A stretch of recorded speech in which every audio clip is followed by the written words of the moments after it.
Does someone need to start anti-seizure meds if an EEG is normal, but they don't have a history of seizures?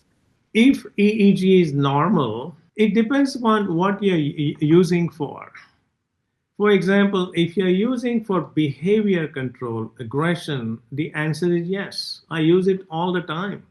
I have a patient who is very aggressive. I put them on risperidone or neuroleptic, doesn't work. I put them on anti-seizure medication and they respond. It's a good kind of thing.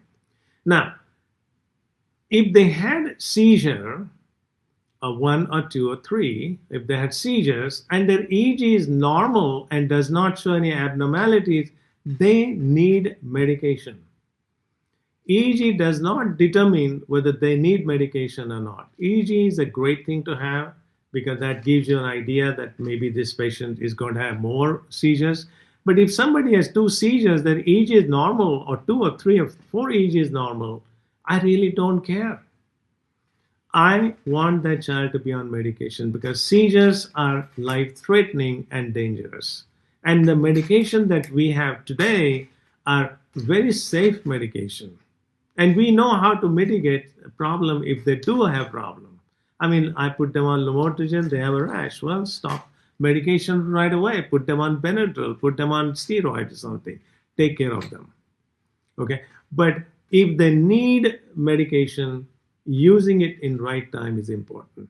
The problem that many times I have, and which is I understand, that many parents get scared of putting them on medication.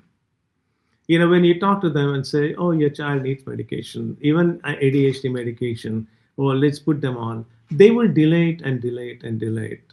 And I do feel, after seeing thousands of patients with autism, that delay is not good for your child. If child needs a medication, child needs something, some intervention, doing it in time is very important. And that's why I wanted to bring those slides of neuroplasticity and pruning and all that. And this is real. When pruning happens, things improve. Brain try to repair. Now, if child who is anxious and not having any social thing, you improve that by using medication. Now he's going out and playing with children and doing all kind of thing. Now brain will start repairing its own problem and develop some of the pathways that were not even there before. And I didn't have enough time to show you videos of how the neural pathways develop. Okay, and this is real. And therefore, if child needs therapy, you get on it very, very soon. No, Your for sure. ultimate goal is not to treat them now. I'm looking at 10 years, 15 years down the line. I want that child to do significantly well, much better than what nature can do. And can we do that now with assertive management? The answer is yes. And that's why I'm giving you my big book free, so I'm not trying to sell you my book. I just want to say that join, the easiest way to get is download our app. I think that way we will have your information and we'll send it once it's out. Because read that, how these people, I interviewed these parents and they were severely involved. Parents cried in my office every time I saw them in initial visit. That's what happened because every parent have dream.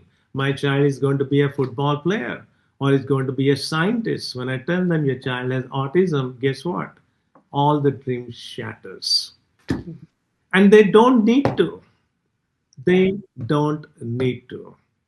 Because if you keep your plan and therapy for a long time, they improve. And if I can give you a positive thing out of this conference, that is a positive thing. You've got to find a physician who is very assertive and who is very positive